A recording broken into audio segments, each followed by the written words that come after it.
딱 반발 더 깊게 들어가는 뉴스 프레스룸입니다. 방역 당국이 이달 말 코로나19 하루 확진자 수가 많게는 17만 명까지 갈 수 있다고 전망했습니다. 쉽지 않은 상황이죠. 이 처음 가보는 길입니다만 갈 수밖에 없는 길이라면 낙담하기보단 정신 똑바로 차려야 하지 않나 싶습니다. 프레스룸 지금 시작합니다.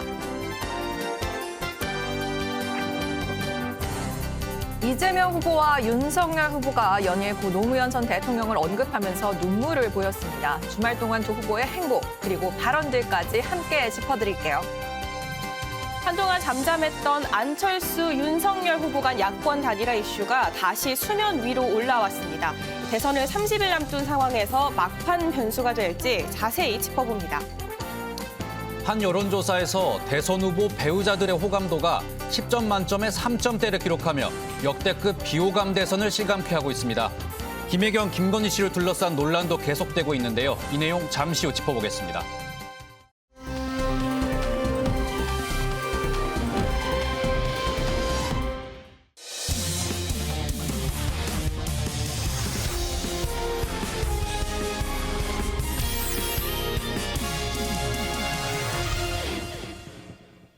네, 큐시트 회의 시간입니다. 오늘의 첫 번째 아이템 이수아 기자가 준비했죠? 네, 월요일이지만 제가 한번 힘차게 네. 출발해 보겠습니다. 첫 번째 아이템은요, 대선 후보들의 눈물입니다. 이 두 후보가 눈물을 보인 이유 다름 아닌 고 노무현 전 대통령에 대한 그리움 때문이었는데요. 이 윤 후보는 그제 제주 강정마을에서 그리고 바로 다음 날에 이 후보는 이 봉하마을을 찾아서 눈시울을 붉혔습니다. 우선 후보들의 모습부터 보고 오실게요.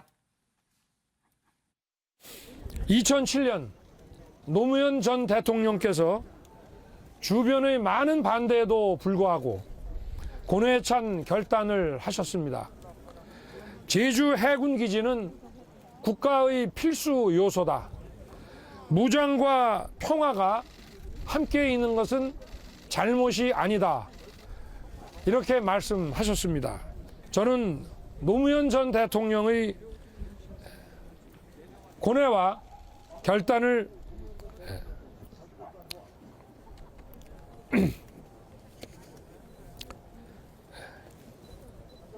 가슴에 새깁니다.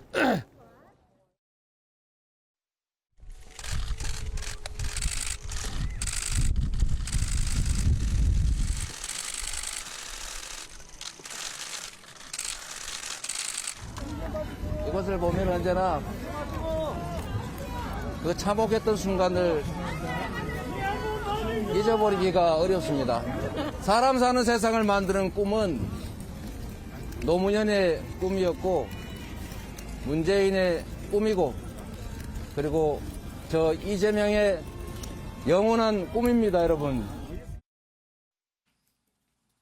네, 이 제주 강정 마을은 고 노 전 대통령이 해군기지 건설로 좀 갈등을 빚었던 곳이고요. 여기서 네. 윤 후보가 이 노 전 대통령이 주변의 수많은 반대에도 불구하고 이 고뇌에 찬 결단을 하셨다. 그 고뇌와 결단을 가슴에 새긴다면서 울컥하는 모습을 보였습니다. 그리고 이재명 후보는요, 이 봉하마을 고향에서 노 전 네. 대통령의 고향에서 묘소를 찾아서 이 너럭바위에 두 손을 올리고 10초간 고개를 숙이는 모습이 화면에 잡혔는데 네. 여기서 정말 몸을 떠는 모습이 화면에 잡힐 정도로 네. 어깨를 들썩이면서 흐느끼는 모습을 보여서 눈길이 가기도 했습니다. 이어서 이 후보는 이 사람 사는 세상을 만드는 꿈은 노 전 대통령의 꿈이자 문재인 대통령의 꿈이고 곧 이재명 후보의 영원한 꿈이라면서 친문 친노에 호소하는 듯한 발언을 하기도 했습니다.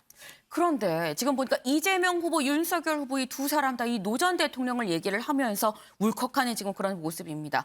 근데 이재명 후보는 뭐 민주당 사람이니까 그럴 수 있다 생각은 하는데 윤석열 후보가 이 노 전 대통령을 얘기를 하면서 울컥한 게 좀 눈에 띕니다. 네, 윤 후보 일단 처음부터 말씀드리자면은 네. 이 정계 입문 초기에서부터 가장 존경하는 대통령이 누구냐 하면 항상 노 전 대통령을 꼽아왔습니다. 네. 그리고 또 노 전 대통령의 연설문을 통째로 외울 정도로 노 전 대통령의 팬이다 이런 거를 본인이 예능에서 밝히기도 했었고요. 네. 또 얼마 전에 김건희 씨의 7시간 녹취록에서 공개됐던 부분이 이 우리 아저씨가 노무현 전 대통령을 굉장히 좋아한다. 있다라고 맞아요. 말을 하면서 이 노 전 대통령을 모티브로 했던 영화 변호인을 보면서 2시간 동안 계속 펑펑 울었다라는 이 녹취가 공개된 적도 있습니다. 이렇게 노 전 대통령에 대한 애정을 밝혀온 만큼 윤 후보가 이 자리에서 눈물을 보인 것으로 보입니다.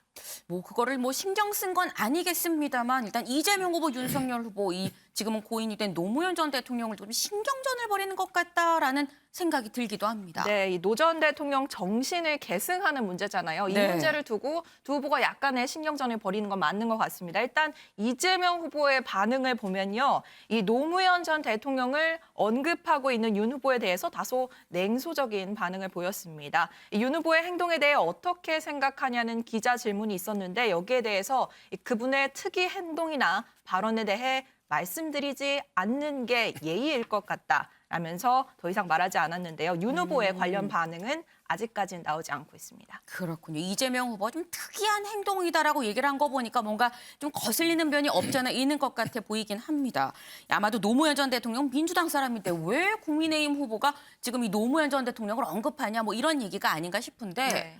그런데 보니까 이 노무현 전 대통령 관련한 영상이 또 민주당 홈페이지에 업로드돼서 이게 또 이 논란이 되고 있던데요. 네, 민주당이 공식 이 유튜브 채널이죠. 델리 민주에 네. 2번 생각해도 이재명입니다. 샵 노무현의 편지라는 제목의 네. 영상을 올렸습니다. 이 2분 분량의 이 영상에서 가상의 노 전 대통령이 등장을 하는데 여기에 등장한 노 전 대통령이 저 노무현은 정의로운 이재명 후보를 지지한다라면서 이 후보 지지 선언을 하는데요. 네. 이어서 또 문 대통령 지지자 여러분, 이낙연 후보 지지자 여러분 서로 화합해서 살기 좋은 나라를 만들자.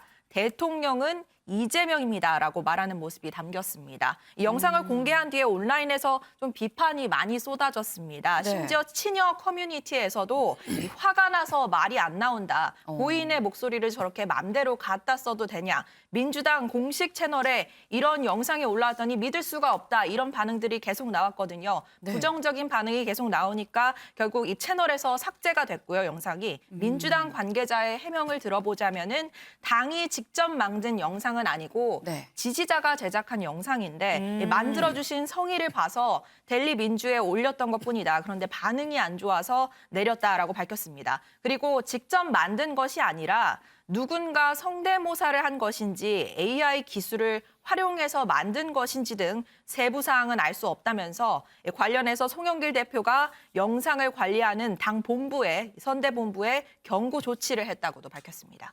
네, 지금 보니까 당내 반발이 너무 심해서 결국엔 영상을 좀 내리는 조치를 취해야만 하는 그런 상황이 됐는데 은영미 위원님, 지금 보면 이 당내 반발이 친노 그리고 친문의 반발이 아닐까 하는 이런 생각이 듭니다. 네. 근데 지금 사실 대선 딱 30일 앞으로 다가온 날이거든요.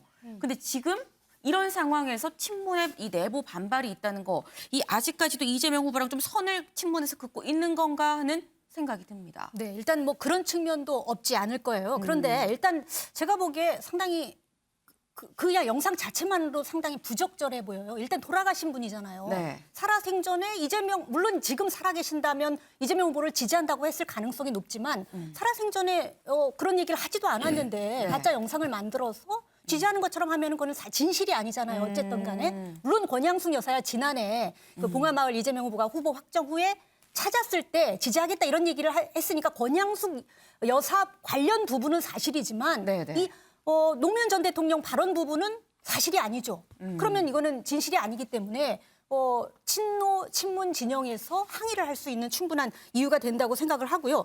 두 번째가 이제 가상 영상 중간에 저는 제대로 못 봤습니다만 네. 노무현 전 대통령과 사진과 코알라 사진을 합성한 듯한 이미지 그게 나왔다고 해요. 근데 그게 극우 사이트인 일베 사이트에서 노무현 전 대통령을 비하하기 위해서 사용했던 이미지라고 하거든요. 네. 이 영상을 그 민주당 지지층에서 올렸다면 왜 이미지가 들어가 있었는지 저는 의문입니다만 어쨌거나 이 영상을 봤다면 그 이미지를 봤다면 당연히 친문 지지층이 굉장히 불쾌했을 수 있죠. 그렇기 때문에도 일단 부적절하다고 볼 수 있고 앵커가 지적했듯이 마지막으로 그 친문 지지층이나 친노 지지층이 완벽하게 그 이재명 후보에게 마음을 열지 않은 이유도 있을 것 같습니다. 실제로 그것을 알 수 있는 그 사례가 호남 지지율이 아직 60%가 안팎밖에 안 되잖아요. 이재명 후보의 호남 지지율이. 그 네. 얘기는 과거 대선 때하고 과거 대선의 그 민주당 지지율하고는 또 다르기 때문에 아직 친문, 친노 지지층, 즉 그 경선 후보와의 원팀은 이뤘지만 아직 친노라든가 친문 지지층의 완벽한 화학적 결합은 이루어지지 않았다라는 방증일 수 있어요. 그래서 이 이제 남은 아직 마음을 열지 않은 친문 지지층을 끌어들이는 것, 이게 이재명 후보의 남은 과제가 아닌가 이렇게 생각이 됩니다. 네.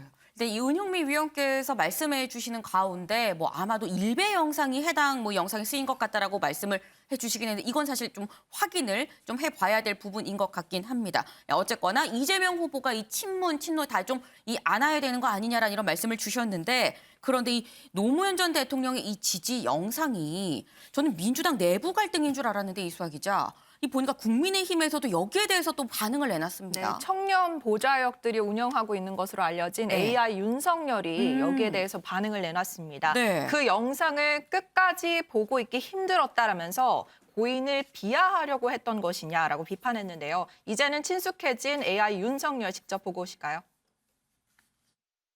영상 끝까지 보고 있기 너무 힘들더라고요. 노무현 대통령 편지 영상은 가히 충격이었습니다. 고인을 비하하려고 만든 건가요? 민주당 공식 채널 영상이라고 믿기 어렵네요. 이땡땡님이 면담 신청하실 것 같은데 민주당 홍보팀 건투를 빌겠습니다. 저는 처음에 저 영상에 이땡땡이라는 분이 네.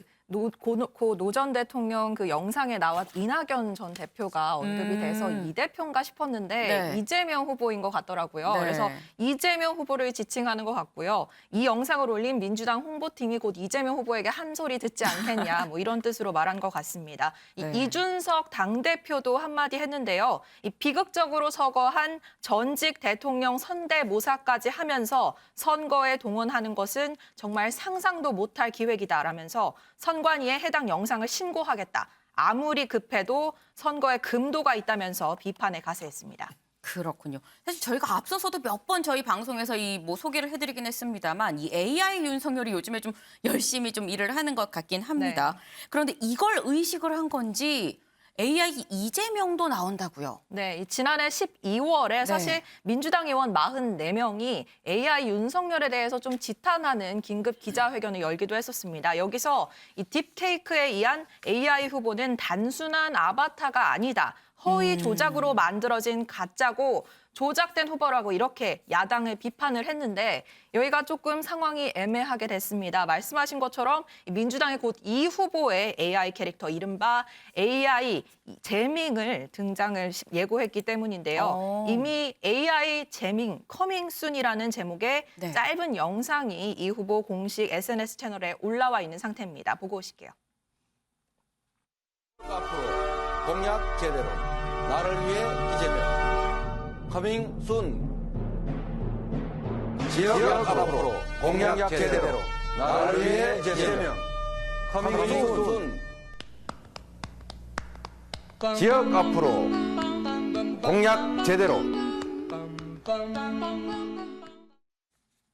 네, 마치 약간 슈퍼히로의 등장을 연상하는 듯한 음악과 함께 네. 나왔는데 민주당에서 곧 공개할 예정인 226개 기초자치제 공약을 이 AI 재밍이 발표할 것으로 보입니다. 네, 지금 보니까 뭐 원시는 이 AI 할 줄 몰라서 선거를 못하는 뭐 그런 세상이 된 거 아닌가 하는 세상이 들기도 하는데 그런데 보니까 이재명 후보, 윤석열 후보 말고 이 노무현 전 대통령에 대해서 또 언급한 후보가 있습니다. 네, 바로 안철수 후보입니다. 네. 오늘 당 선대위 회의에서 고 노무현 전 대통령을 언급하면서 바보 노무현의 꿈을 이루겠다는 포부를 밝혔는데요. 듣고 오시죠.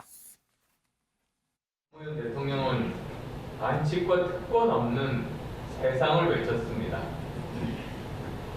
이념과 진영에 갇히지 않고 과학과 실용의 시대를 열고자 했습니다.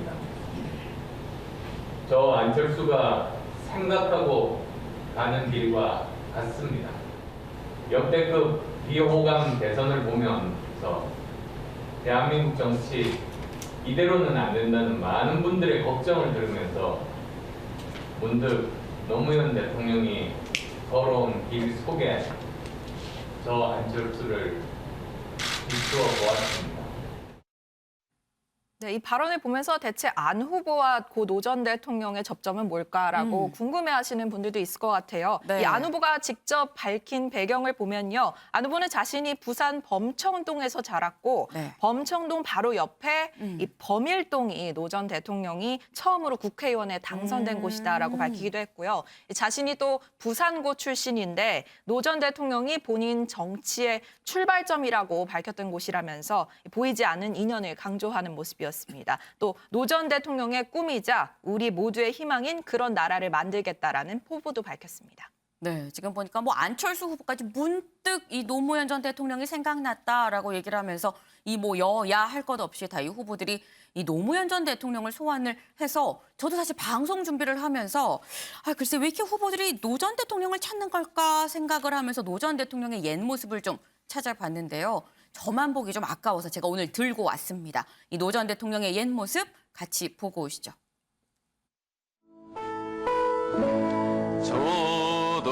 국민이 대통령입니다. 절대 권력을 가지고 있는 권부에는 5년 동안에 34억 5천만 원이라는 돈을 널렁널렁 갖다 주면서 내 공장에서 내 돈 벌어주려고 일하다가 죽었던 이 노동자에 대해서 4천만 원 주느냐 8천만 원 주느냐를 가지고 그렇게 싸워야 합니까? 고생했고 결과가 좋았으면 참 좋은데 훨씬 더 참담한 일들 다 겪고 또 일어서고. 명분을 중시해온 정치인입니다. 정치 역정의 중요한 고비마다 불이익을 감수하면서도 명분을 선택해 왔습니다. 그래서 때로는 지나치게 이상을 추구한다는 비판을 듣기도 했습니다. 네, 이 영상을 보니까 옛 생각이 납니다. 이 상록수 노래는 정말 마음에 폐부에 박히는 것 같은 그런 생각이 드는데 윤영걸 대표님, 대체 이 대선 후보들은 여야 할 것 없이 노무현 전 대통령이 그 후보들한테 어떤 의미길래 자꾸 노 전 대통령을 소환을 하는 것이며 또 이들은 국민들이 노 전 대통령을 어떻게 생각한다고 생각을 하길래 자꾸 언급을 하는 걸까요? 지금 노무현 대통령, 고 노무현 대통령을 자꾸 정치권이 자꾸 얘기하는 거는 네. 지금 정치 상황하고 연관돼서 생각해 봐야 될 것 같습니다. 지금 역대 대통령 선거 중에서 가장 비호감도가 높고 네. 또 배타적인 선거라 지금 진영 논리, 자기 편끼리 똘똘 뭉쳐있는 그런 중도가 설 자리가 없는 이런 선거판이잖아요. 네. 또 문재인 대통령 취임 이후에 계속 지지율은 높았지만 지지자들한테 거슬리는 거는 거의 안 했거든요. 네. 중요한 건 연금 개혁이라든지 뭐 이런 거는 안 했어요. 싫어하는 거는 노조 문제라든지. 근데 노무현 대통령은 그거랑 완전히 다르잖아요. 서민적인 풍모에다가 지역적인 걸 극복하려고 손해보는 데서 계속 출마하고 특권과 반칙 없는 세상. 그러다 보니까 그 밀짚 모자 쓰고 퇴임 후에 자전거 타는 모습, 그러니까 그리움, 향수 이미지, 또 어려운 길을 혼자 간 거죠. 한미 FTA. 미국하고 한미 FTA 안 했으면 우리나라 경제가 지금 이 정도 됐겠습니까?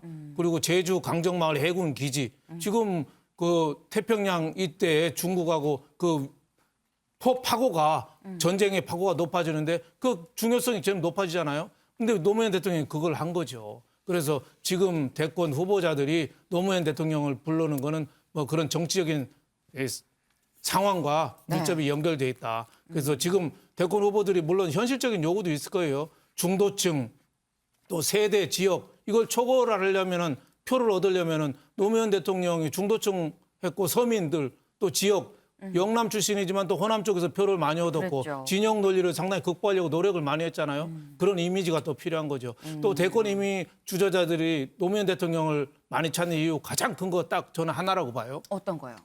막판에 역전성을 크게 했어요.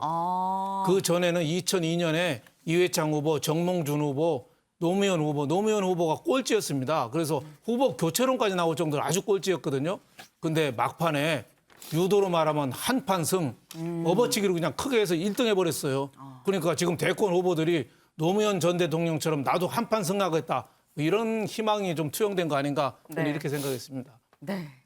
두 가지 정도로 좀 요약을 할 수 있을 것 같아요. 일단은 뭐 후보들 입장에서는 이 역전 말로 홈런을 친 이 당선자가 노무현 전 대통령이기 때문에 지금 이 초박빙 상황에서 노 전 대통령을 얘기하는 바가 있고 그보다 더 큰 건 사실 이 비호감 대선 이 현재의 구도가 노 전 대통령을 좀 불러냈다. 뭐 이런 말씀을 주셨는데 윤석열 후보도 야당 후보긴 합니다만 이 노 전 대통령을 얘기를 하고 나섰습니다. 근데 이수아 기자, 네. 윤석열 후보가 지금 보니까 이 뭐 노 전 대통령뿐만 아니라 지금 광주 시민들도 좀 이끌어 안겠다라는 생각을 하고 있는 것 같아요. 네. 어제 광주 5.18 민주묘지를 갔었잖아요. 맞습니다. 두 번째 방문이죠. 맞아요. 고 전두환 씨 옹호 발언 이후에 두 번째로 다시 한번 사죄를 빌러 5.18 민주묘지를 찾았습니다.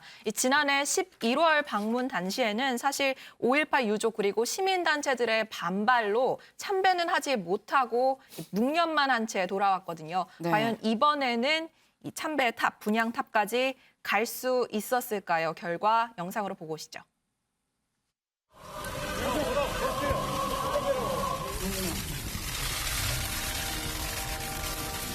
벌써 이제 세 번째인가 네 번째 온 것 같은데 네 번째 온 것 같은데 두 번은 제가 분양을 못했고.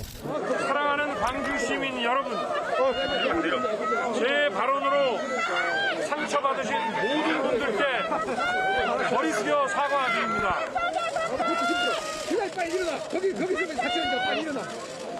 저는 이 5월 정신이 자유민주주의와 국민 통합의 정신이라고 생각합니다.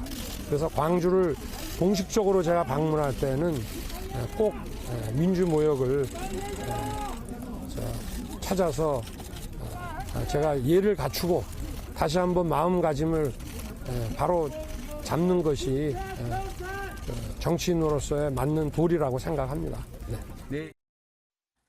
네, 중간에 지난해 11월 상황까지 같이 보여드렸는데요. 이 일부 유족의 이번에도 길이 막히면서 역시 참배는 하지 못하고 이 분향탑을 30m 앞둔 곳에서 이 참배 대신 묵념을 대심하는 모습이었습니다. 이 윤 후보는 같은 날 광주 선대위도 찾았거든요. 여기서 국민의힘 후보라서 호남 지역에 대한 어떤 편견을 가지고 있는 것은 아니다라고 말하면서 국민의힘도 많이 바뀌었고 앞으로도 계속 바뀌고 진화할 것이다라고 말하기도 했습니다. 그리고 호남 지역 지지율에 대해서는 사실 뭐 20%를 국민의힘이 목표로 하고 있다 이런 얘기도 있었는데 딱히 목표로 하는 수치는 없다면서 다만 검사 시절에 이 호남 지역에서 일하면서 정이 많이 되고 좋은 인상이 있다. 그래서 득표를 위해서만 지금 공을 들이는 것은 아니다라고 강조하기도 했습니다. 네, 우리가 지금 이 윤석열 후보가 이 광주로 간 이 얘기까지 약간 곁길로 좀 새긴 했습니다만 이 노무현 전 대통령을 두고 이재명 후보, 윤석열 후보 이 두 사람이 마치 신경전을 벌이는 지금 이 소식을 좀 다뤄봤습니다.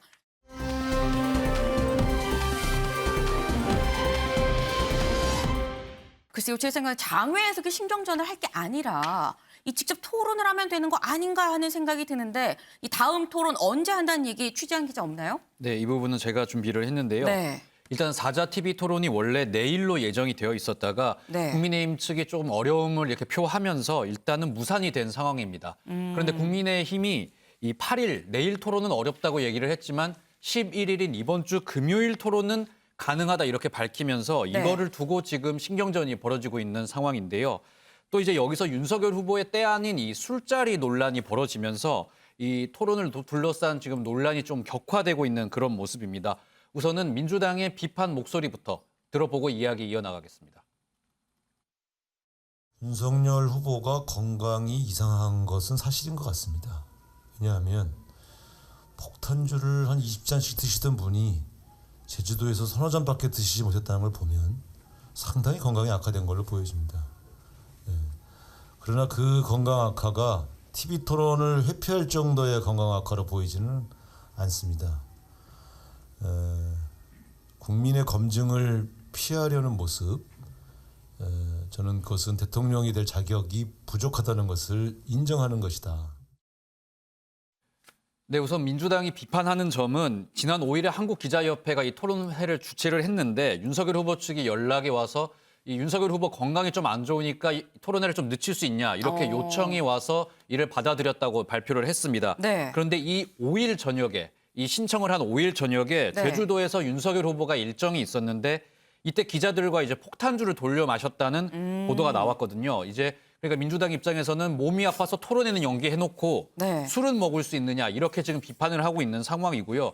윤호중 민주당 이제 원내대표 같은 경우에도 윤석열 후보를 두고 지금 인터넷에서는 윤경열, 그다음에 뭐 윤결려, 그다음에 윤도망 이렇게 부르고 있다면서 국민의힘이 지금 자신들의 후보가 좀 부끄러워서 이 토론을 미루고 있는 건지 아니면 윤석열 후보가 스스로 자신이 없어서 도망을 치고 있는 건지 모르겠다 이렇게 이야기를 하면서 이 TV 토론 연기 사태에 대해서 비판을 하고 있는 모습입니다. 일단 민주당은 윤석열 후보가 일단 토론을 회피하는 것 같다라고 좀 얘기를 하고 있는데 이 민주당에서 얘기하기를 윤석열 후보가 건강 때문에 토론을 좀 미루자라고 했다라는 거잖아요. 근데 이 건강의 이유를 댄 게 맞는지부터 일단 좀 짚고 가봐야 될 것 같습니다. 네, 결론부터 말씀을 드리면 윤석열 후보 건강에는 크게 문제가 없는 것으로 보입니다. 네. 토론은 내일 당장에도 언제든지 상관없다. 본인 입으로 이렇게 이야기를 했고요.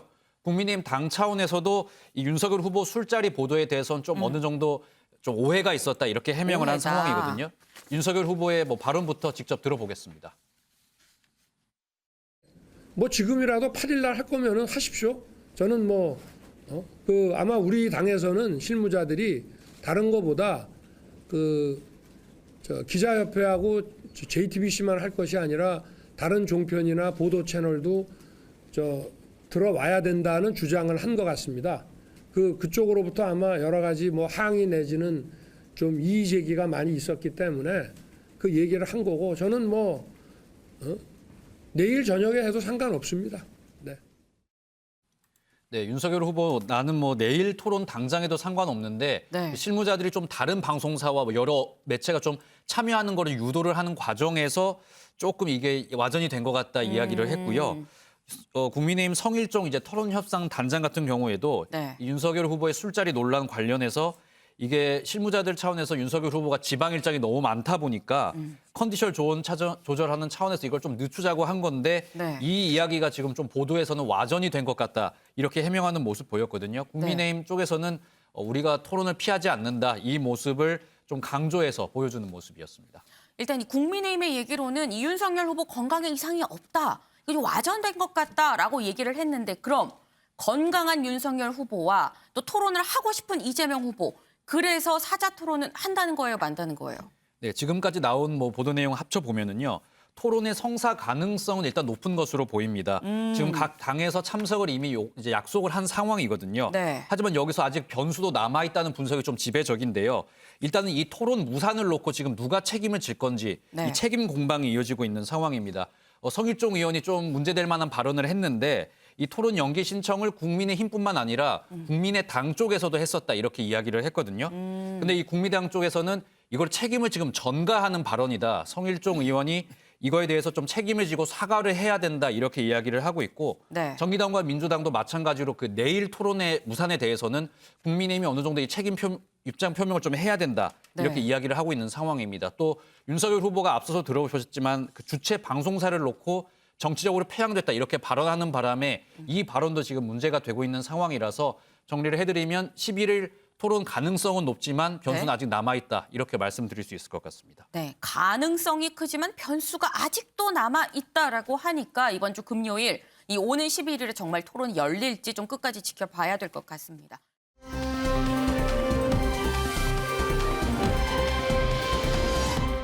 다음 아이템은 유호정 기자가 준비했죠? 네, 맞습니다. 제가 준비한 두 번째 아이템, 윤석열, 이재명 단일화 두고 안철수와 단일화 두고 삿바 싸움으로 잡아봤습니다.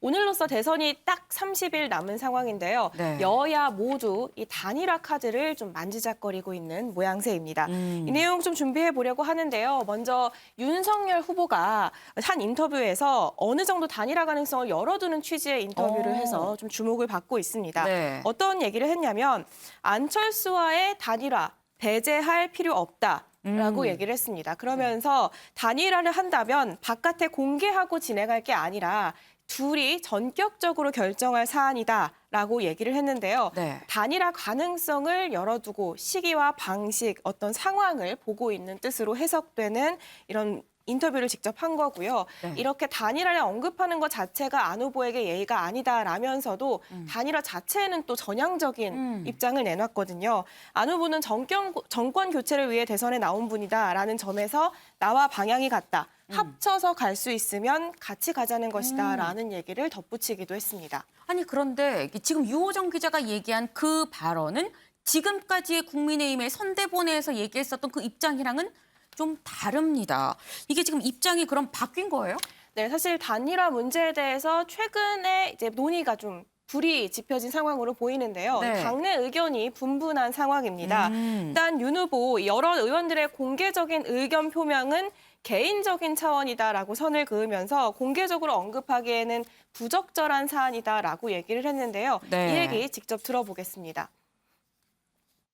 뭐 단일화에 대해서는 기본적으로 저와 선대 본부 측에서 그거는 이제 다룰 문제이고요. 그리고 또 여러 그 의원들께서 공개적으로 의견 표명을 개인적인 차원에서 하셨지만 그 단일화 문제를 어떻게 가져갈 것인지에 대해서는 제가 공개적으로 언급하기에는 좀 부적절한 사안이라고 생각합니다. 네. 네, 지금 보니까 공개적으로 언급하기 좀 부적절하다라고 얘기는 합니다만 어쨌거나 이 확실히 좀 결이 달라진 것 같은 이 미묘한 차이를 좀 느낄 수 있습니다. 사실 우리 프레스룸에서도 다뤘었어요. 이 윤상현 의원이 당내에서 처음으로 이 단일화를 해야 된다 공개 촉구를 했었는데 이 얘기를 이 원희룡 의원이, 그러니까 원희룡 정책본부장이죠. 의원이 아니라 이 원희룡 정책본부장이 받아서 여기에 좀 불을 댕긴 것 같은 모양새입니다. 네, 맞습니다. 윤상현 의원이 약 4일 전에 좀 공개 촉구를 했었는데 네. 여기에 어제 원희룡 본부장 역시 지금 때가 됐다. 초박빙 대선에서 승리하려면 안 후보와 단일화해야 된다. 각자 후보를 등록한 다음에 하면 더 어려워진다라는 인터뷰를 했습니다. 이 원 본부장이 이 인터뷰를 하면서 네. 선대본부의 공식 입장은 아니다라면서 개인적인 의견임을 밝혔음에도 불구하고 네. 이 인터뷰 이후에 권영세 본부장이 즉각 선을 그으며 진화에 나서는 모습이었습니다. 권영세 본부장 선대본은 단일화에 대해 거론한 적도 없고 향후 계획도 없다라는 점을 밝혔고요. 이 의견은 원희룡 본부장의 개인적인 의견이다라는 입장문을 낸 상황입니다. 그런데 그러면서도 네. 오늘 권영세 본부장이 기자들 질의에서 이 단일화 가능성 없냐, 열려 있냐? 네. 라는 질문에 물론이라고 답변을 했거든요. 네. 앞서 말했던 이 배제할 필요 없다라는 윤 후보의 인터뷰가 알려진 이후 이렇게 본부 내에서도 의원들이 주파수를 맞췄다는 분석이 나오고 있습니다. 그러니까 윤석열 후보가 이 단일화에 대해서 여지를 좀 두니까 이 윗선에서 여기에 맞춰서 좀 주파수를 맞추는 것 같다라고 했는데 이 주파수 아래까지 내려온 건지 이 당내 의원들은 어떻게 생각하는지 궁금한데요. 네, 여기서 좀 상황이 어려워지는데요. 네. 이 당내 의견은 분분한 상황입니다. 일단 이 국민의힘 전체 의원 105명 중에 절반이 넘는 55명이 네. 단일화에 찬성한다라는 입장인 것으로 이제 조사가 됐는데요. 네. 국민일보가 국민의힘 의원들을 전수조사한 결과 네. 이 같은 결과를 확인했다고 하고요. 네. 단일화가 필요하지만 현실적으로 어렵다라는 의원이 12명이 있었습니다. 네. 역시 단일화 필요성에 공감을 하고 있는 경우거든요. 네. 이런 의원까지 포함하면 약 76명이 단일화에 지금 찬성을 하고 있는 상황이고요. 단일화 시도하지 말고 혼자서 경쟁력 키워서 끝까지 가자라는 이런 의견은 16명뿐인 상황입니다. 그렇군요. 일단은 이 국민의힘 내에서 단일화 분위기 좀 심상치 않게 좀 흘러가는 것 같긴 합니다. 그런데 그동안 단일화는 없다라고 확실하게 선을 그었던 사람이 바로 당대표 이준석 대표였는데 그럼 이준석 대표 입장 바뀌었어요? 바뀌지 않았습니다. 이준석 대표 얘기는 이번 주 금요일이 되면 단일화 얘기 안 나올 거다라는 얘기를 했는데요. 네. 이 단일화는 2등, 3등 후보가 1등 후보 이기자고 하는 얘기다. 이 얘기를 꺼내드는 순간 패배자의 언어에 들어간다. 네. 당은 윤석열 후보의 경쟁력을 높이는 것이 더 중요하다라고 강조를 했는데요. 네. 그러니까 그동안에 이어오던 단일화에 기본적으로 반대하는 입장을 다시 한번 강조한 셈으로 보입니다. 아니 그런데 여기서 이 눈에 띄는 게 이번 주 금요일, 이 오는 11일이죠. 11일로 이게 좀 기한을 박은 게 눈에 띕니다. 금요일에 뭐가 있어서 그런 거예요? 네, 뭐 의미를 부여하자면 네. 뭐 대선 후보 등록일이 일요일, 월요일 13, 14일에 있기 때문에 마지막 평일인 금요일, 그러니까 막판이라고 할 수 있죠. 그 10일이라는 점도 있지만 무엇보다 이 대표가 직접 언급한 거는 이 말이 여론조사를 근거로 한 점을 강조를 했습니다. 네. 이 대표가 어떤 얘기를 했냐면 안철수가 포기하고 사라진다 해서 그 지지율이 그대로 윤 후보에게 옮겨오는 것이 아니다. 당의 기획력과 정보력을 신뢰해달라라고 얘기를 했거든요. 네. 금요일이 되면 당원들이 여론조사를 알게 될 거고 그러면 단일화하자는 얘기 나오지 않을 거다라는 점을 얘기를 했고요. 그러면서 또 하나 이제 주목이 되는 점이 이런 의견들이 윤석열 후보와 권영세 본부장과 의견을 같이 한다. 라고 얘기를 했습니다. 그런데 네. 이상한 점이 권영세 본부장은 열려 있다라고 네. 얘기를 했잖아요. 그래서 그 그러니까요. 맥락을 좀 살펴보면 이 대표가 페이스북에 어떤 얘기를 했냐면 11일 전까지 단일화 제안할 일도 없고 기다리지도 않는다. 그런데 11일 전에 국민의당의 입장 변화가 있을 것이다. 라고 얘기를 했거든요. 그러니까 지도부 입장에서는 국민의당이 여론조사 추이를 보고 안철수 후보가 양보하는 식의 단일화를 한다면 받아들이겠지만 그렇지 않다면 먼저 제안할 필요는 없다라는 점을 지금 이준석 대표 측에서는 계속 강조하고 있는 상황으로 이해할 수 있습니다. 그렇군요. 그런데 이 단일화가 되려면 양쪽이 다 동의를 해야만 단일화가 될 수 있는 겁니다. 근데 우리 지금 윤석열 후보 쪽 얘기만 지금 한 거예요. 안철수 후보는 이 단일화에 대해서 어떻게 생각하는지 좀 짚어봐야 되지 않을까요? 네, 맞습니다. 일단 국민의당은 단일화에 관심 없다면서 일달이나 발언이 나오고 있다. 네. 그렇지 않으면 도저히 못 견디는 것 같다라며 국민의힘을 비판했고요. 안철수로의 단일화, 안일화 말고는 단일화 없다라고 얘기를 했었던 안철수 후보는 국민의힘 내에서도 의견이 갈려서 싸우고 있는데 자신이 무슨 말을 하겠냐라면서 말을 아꼈습니다. 다만 최진석 상임선대위원장이 네. 사견을 전제로 정치는 생물이라고 하지 않았냐라면서 이 협상 여지를 열어준 상황이거든요. 네. 물론 사견이긴 합니다만 미묘한 변화가 감지된다 이런 분위기로 볼 수 있습니다. 네. 은영미 위원님, 지금 보면은 이 양쪽 다 단일화 논의가 없었다라고 합니다만 좀 심상치 않은 기류가 지금 감지가 되고 있는 그런 상황입니다. 이 윤석열 후보와 안철수 후보 단일화 가능성을 퍼센트로 얘기한다면 몇 퍼센트 정도 될까요?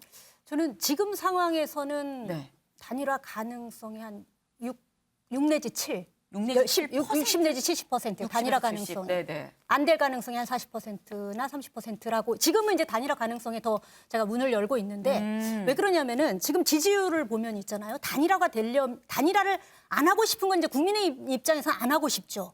왜냐하면은 단일화 과정에서 룰이 중요한데 네. 지금 전체 국민들을 대상으로 여론조사를 해보면은 단일 후보로 안철수 후보를 더 지지를 해요. 네. 그러니까 정권 교체를 원하는 유권자들만 대상으로 하면은 윤석열 후보가 더 우위로 나오는데 전체 국민으로 하면 안철수 후보가 높게 나오고 또 이재명 후보와 이길 단일 후보로 누가 적합하냐, 즉 경쟁력 조사를 하면 특히 안철수 후보가 높게 나온단 말이에요.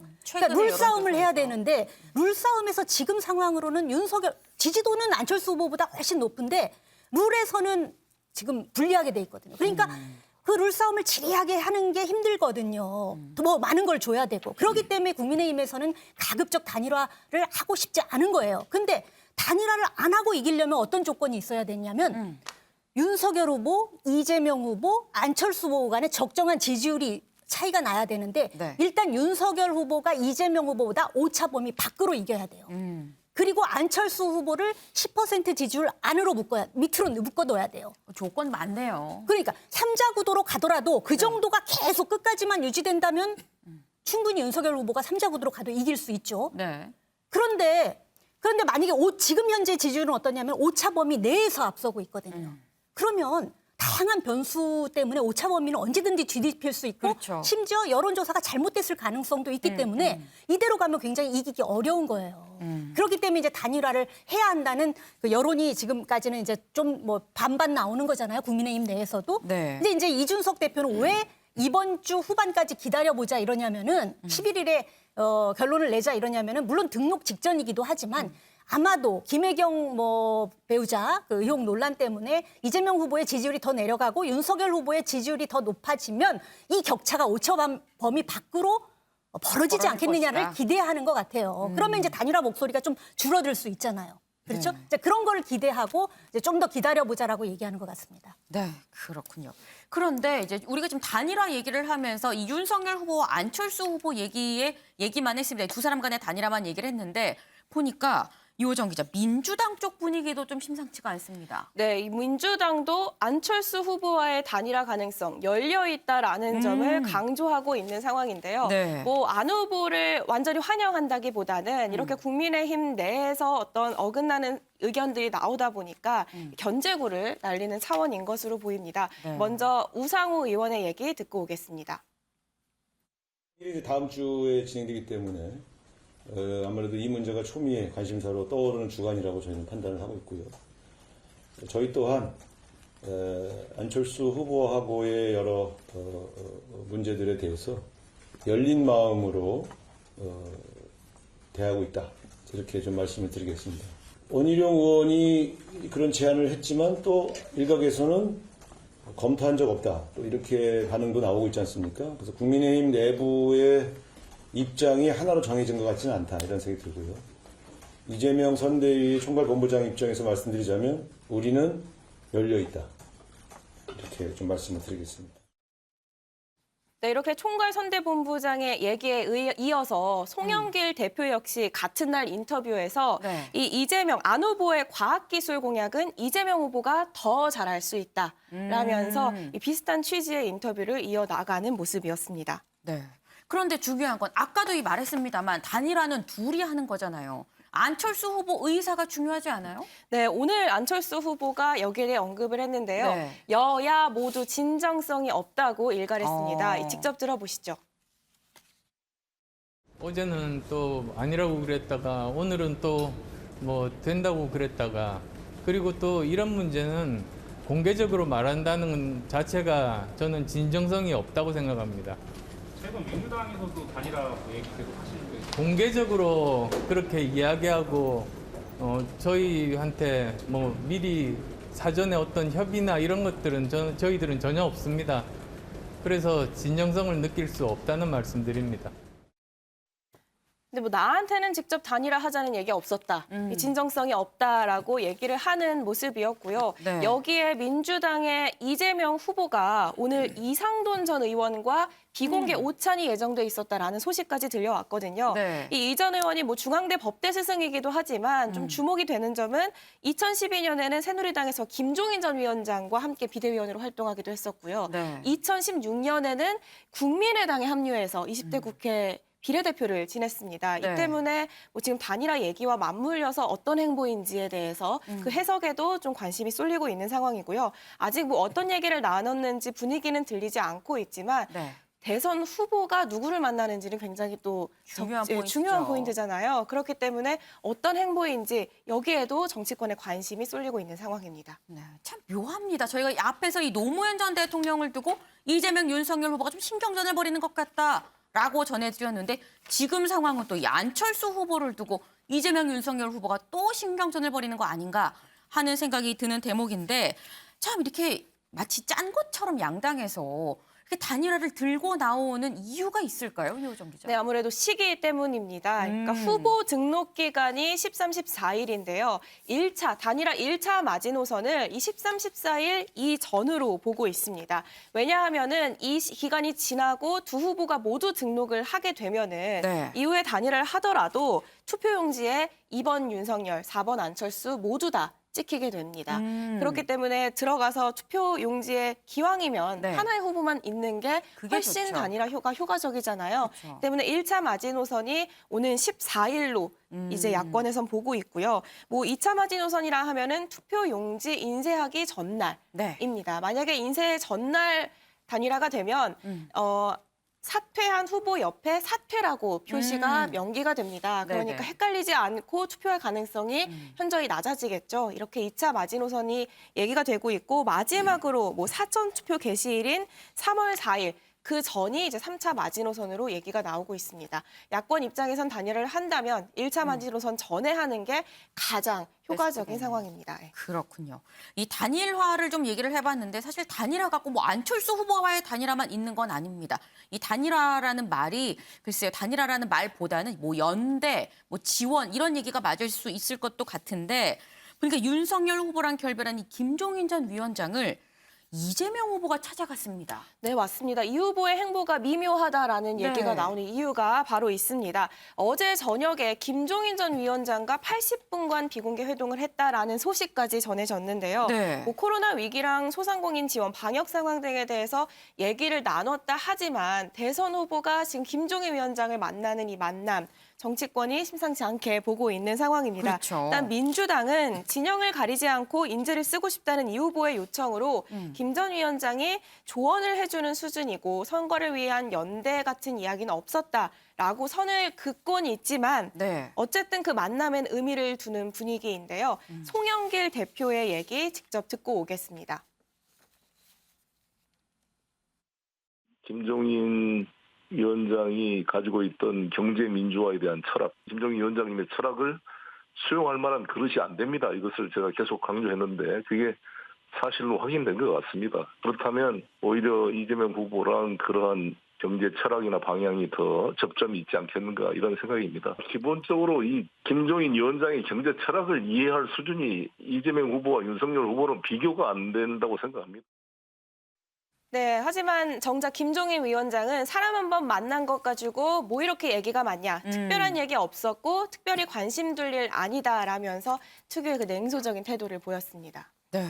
그래서 사실 윤영걸 대표님 지금 보면은 80분을 얘기를 했다라고 해요.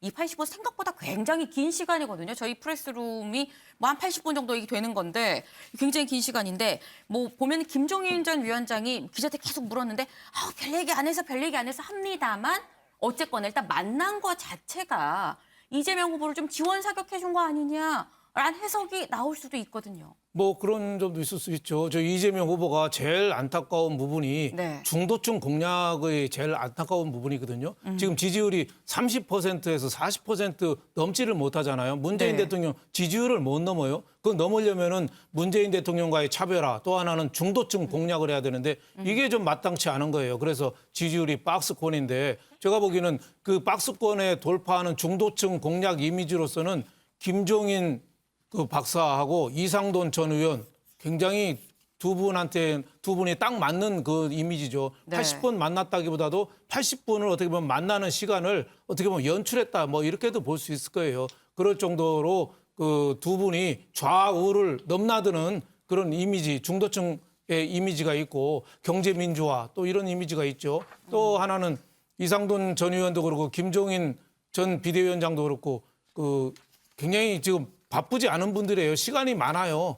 그리고 또 그분의 그 생활 좌우명 중에 하나가 오는 사람 막지 않고 가는 사람 잡지 않는다거든요. 네. 그리고 광화문 김종인 전 비대위원장 사무실에는 누구든지 찾아가면 만날 수 있는 문이 열려 있거든요. 그래서 이재명 후보가 중도층을 포섭으로 강화하는 이미지로서 네. 뭐 그 김종인 위원장 사무실을 찾아가서 만나는 모습을 연출했다 이렇게 볼 수 있겠고 그게 뭐 서로 연대를 하거나 이거는 제가 보기엔 쉽지 않을 것 같다. 김종인 전 비대위원장이 그동안 계속 정권 교체의 당위성을 얘기했거든요. 네. 근데 갑자기 정권 교체가 아니라 정권 재창출을 해서 또 손을 잡는 모습 아마 그 모습이 연출되기는 좀 쉽지 않을 것 같다. 좀 이런 생각이 좀 듭니다.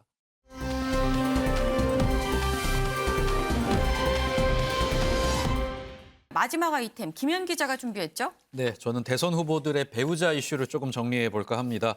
제가 준비한 아이템 배우자 호감도 10점 만점에 3점입니다. 네. 한 여론조사에서 대통령 배우자 누가 제일 잘할 것 같냐 이렇게 질문을 던졌는데요. 네. 여기서 이재명 후보의 배우자 김혜경 씨가 34%, 그리고 윤석열 후보의 배우자 김건희 씨가 26%, 안철수 후보의 배우자 김미경 씨 24%, 심상정 후보의 배우자 이승바 씨 3% 순으로 이렇게 조사 결과가 발표가 됐습니다. 네. 사실 뭐 여기까지는 그렇게 특별한 게 없는 상황인데요. 네. 문제는 주관식에 가까웠던 이 호감도 점수에 있습니다.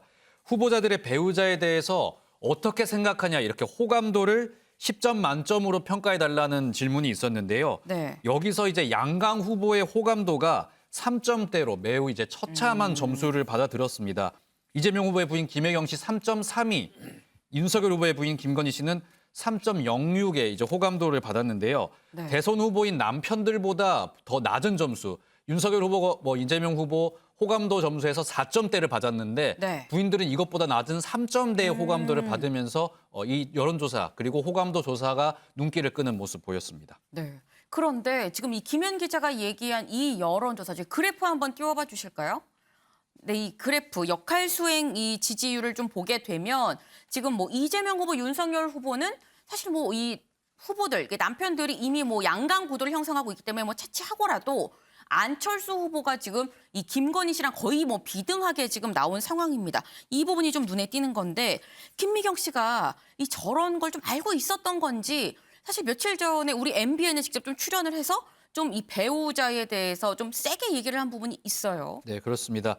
안철수 후보 배우자 김미경 씨는 뭐 사실 네. 의혹이나 구설수 등 소위 말하는 이 배우자 리스크가 좀 적은 편이잖아요. 그렇죠. 저희 MBN 인터뷰에서도 배우자 검증 이거 철저하게 해야 한다 얘기를 하면서 나도 뭐 여기서는 뭐 해당이 될 거다 이렇게 이야기를 했는데요. 네. 김미경 씨의 뭐 이야기 직접 한번 들어보시겠습니다. 배우자나 직계 가족에 대해서는 가까운 사람들이기 때문에 영향력이 분명히 있을 수 있다고 생각하고요. 그 사람들에 대한 검증은 국민의 권리라고 생각합니다. 김미경 씨 배우자 검증은 이 국민의 권리라고 이야기를 하면서요. 어떤 이제 나 역시 마찬가지다 이야기하면서 좀 자신 있는 그런 모습을 보였습니다. 그런데 여기서 조금 눈길을 끈 게 심상정 후보였습니다. 네. 유일한 여성 후보인 심상정 후보, 이 남편인 이승배 씨가 있는데 여론에서 다른 배우자들에 대한 관심은 높은데 네. 내 남편, 내 배우자에 대한 관심은 좀 적은 것 같다면서 좀 관심을 가져달라 이렇게 어떤 검증을 요청하는 모습도 보였거든요. 네. 심상정 후보의 이야기도 직접 들어보시겠습니다. 한번 잠깐 오시겠습니까? 네네. 일로 오시죠, 일로 오시죠. 네, 이쪽으로. 네. 어서 오세요. 네, 같이. 예. 소개 좀 해주세요. 저랑 같이 사는 이승배님입니다. 오늘은 다른 배우자들은 검증도 많이 하시는데 이분은 잘 검증도 안 해요. 열심히 준비하고 계신데 언론에서 검증 좀 해주시기 바랍니다. 그렇습니까? 알겠습니다. 네, 심상정 씨의 배우자 이승배 씨 그리고 두 사람이 노동운동가로 이제 만났고요. 집회 현장에서 심상정 씨와 처음 만난 후 지금까지 함께 하고 있습니다. 대선 후보자 배우자들 중에서는 얼마 전에 열린 TV 토론에 함께한 유일한 배우자여서 그때도 눈길을 끌었는데요. 네. 심상정 후보 우리 배우자 검증해달라고 이렇게 오히려 요청을 하는 모습이 내 배우자 깨끗하다 이런 사실 내용을 우회적으로 좀 강조한다는 그런 분석이 나오고 있습니다. 그렇군요. 사실 지금 이 후보들에 관련해서 정말 대선이 딱 30일 앞으로 다가왔기 때문에 여론조사가 막 쏟아지고 있습니다. 그런데 이 여론조사들이 지금 다 이 초박빙인 그런 상황인데 이 앞서 이 보신 이 여론조사, 이 배우자들의 역할 수행 지지도를 좀 보게 되면 이 눈에 띄는 게 아까 제가 뭐 김미경 씨를 얘기를 했습니다만 김혜경 씨가 지금 1위죠. 1위인데 이 김건희 씨보다 이 오차범위 밖으로 앞서는 이 1위를 하고 있습니다. 남편들은 지금 이 오차 범위 안에서 각축전을 벌이고 있는데 이 배우자인 부인들은 이 김혜경 씨가 지금 앞서는 상황이에요. 근데 김혜경 씨가 지금 보면 김현 기자, 의전 논란 관련해서 사실 가장 최근까지 이 논란에 있었던 사람인데 1위인 게 좀 의아하기도 합니다. 네, 그렇습니다. 최근 이 김혜경 씨 최근 이 과잉 의전 논란이 터졌음에도 방금 보신 그 지지율에서 김건희 씨보다 더 높은 비율이 나오면서 여기에 대해서 민주당이 여러 해석을 내놓고 있습니다. 네. 일단은 우상호 의원 같은 경우에는 이 과잉 의전 논란에 대해서 국민들이 이렇게 심각하게 보고 계신 것 같지 않다 이렇게 이야기를 했는데요. 우상호 의원 이야기 먼저 듣고 이야기 이어나가겠습니다. 이 사건이 이제 우리 후보님도 직접 여러 차례 사과를 드렸고 또 배우자께서도 사과를 발표했습니다. 감사 청구도 감사도 진행 중이고 수사도 진행 중이라 그 내용 본질에 관한 얘기를 말씀드리는 것은 적절치 않아 보입니다. 영향을 미치고 있다고 보고 있습니다만 그렇게 충격적인 영향을 미치고 있지 않은 걸 볼 때 국민들께서는 부적절해 보이나 기존에 그전에 나왔던 여러 가지 사건들과 비교해 볼 때 그렇게 심각하게 보시지는 않는 것 같다. 이렇게. 네, 우상호 의원 이 선거에는 영향을 크게 줄 정도로 국민들이 심각하거나 이렇게 충격적으로 받아들이지는 않는 것 같다. 단순한 부적절한 어떤 심부름 관계 아니었겠느냐 이렇게 말을 했고요. 송영길 대표도 여기에서 거들어서 나도 비서가 약 써줄 때 있었다 이야기를 하면서요. 이 논란 별거 아니었다 이렇게 평가하는 모습 보였습니다. 네, 지금 방금 이 들어온 속보 내용도 좀 전해드리겠습니다. 일단 기자협회가 주최로 하기로 했었던 이 대선 후보들의 이 토론, 이 오는 11일 금요일 날 열기로 최종 확정이 됐다고 합니다. 이 토론 두 번째 토론도 좀 저희가 예의주시해서 볼 필요가 있어 보이죠. 얘기 이어가 보겠습니다. 일단 김현 기자, 이 아까 얘기한 거는 이 민주당에서는 이번 의혹에 대해서 국민들이 그렇게 심각하게 생각하지 않는 것 같다라고 얘기를 했는데 국민의힘도 그렇게 생각을 할까요? 아닙니다. 국민의힘 측에서는 이제 벌써부터 즉각 반발하는 모습 보였는데요. 네. 일단 대체 이 우상호 의원이 얘기하는 국민이 누구인지 묻고 싶다 이렇게 이야기를 하면서요. 국민 지금 운운하면서 이야기를 하고 있는데 이 중체대한 범죄 행위를 언제든지 일어날 수 있는 이 해프닝으로 몰아가려고 한다면서 좀 비판하는 모습을 보였고요. 네. 이준석 대표 같은 경우에도 이 언론 인터뷰 통해서 지금 다른 형태로도 김혜경 씨 관련된 어떤 논란이 나올 것으로 보이는데 이게 김건희 씨가 예전에 휩싸였던 이 논란들에 비해서 더 큰 게 지금 나올 수도 있다 이렇게 이야기를 하면서요. 네. 추후 이제 김혜경 씨에 대한 어떤 검증, 공격을 예고하는 모습도 보이기도 했습니다. 네. 그런데 이런 국민의힘에 대해서도 민주당에서는 이건 사실 뭐 공작이다. 이 제보자가 뭐 정치적인 의도가 있는 것 같다라는 얘기도 나오고 있는 상황입니다. 은영미 위원님. 사실 민주당에서 나오는 뭐 공작설 여기에 대해서는 어떻게 보실까요? 그렇게 얘기를 하면 안 되죠. 뭐 2차 가해 얘기도 나오잖아요. 이게 의도가 의심스럽다. 왜냐면은 9개월 동안에 그 A씨, 제보자 A씨가 9개월 동안 재직을 했는데 8개월 동안 뭐 녹취도 하고 뭐 SNS 캡처도 하고 했다는 거예요. 그래서 아예 초반부터 이렇게 증거를 모은 걸 보면 의도가 의심스럽다. 배경이 의심스럽다는 얘기를 하는데 주장을 하고 있죠. 불합리한 지시가 있을 경우에 나중에 이제 어떻게 될지 모르니까 그런 거를 이제 증거로 보관했을 수는 있어요. 그런데 그걸 마치 무슨 정치적 의도가 있느냐 이렇게 몰아가는 거는 2차 가해라고도 할 수 있습니다. 그렇기 때문에 현근택 대변인의 선대위 대변인의 발언은 부적절하다 이렇게 생각을 하고 보통 그 메시지 그러니까 이제 그 폭로 내용이 굉장히 반박하기 어려울 때 폭로를 한 가해자의 의도가 의심스럽다는 식으로 공격을 하거든요. 근데 그거는 이제 본질을 흐리는 거예요. 본질은 뭐냐면은 의도가 어떻든 배경이 어떻든 간에 잘못을 했지 않느냐 이거거든요. 네. 그러니까 잘못한 내용에 집중해서 폭로의 당사자라면 그거에 대해서 진정성 있게 사과를 해야 되는데 지금 뭐 이제 의료법 위반 대리 처방 관련해서는 전혀 말이 맞지 않는 얘기들을 계속 늘어놓고 있는 거 보면 네. 거짓 해명이라는 얘기도 나오니까 좀 더 진솔하게 사과하는 게 오히려 더 필요하지 않나 이렇게 저는 생각하고 있습니다. 네, 이 진솔한 사과가 필요하다라고 좀 정리를 해주셨습니다. 오늘의 탑 기사를 한번 정해볼까요? 이 오늘 딱 대선을 30일 앞두었는데 이제서야 불붙는 이 단일화 논의를 오늘의 탑 기사로 결정을 하겠습니다.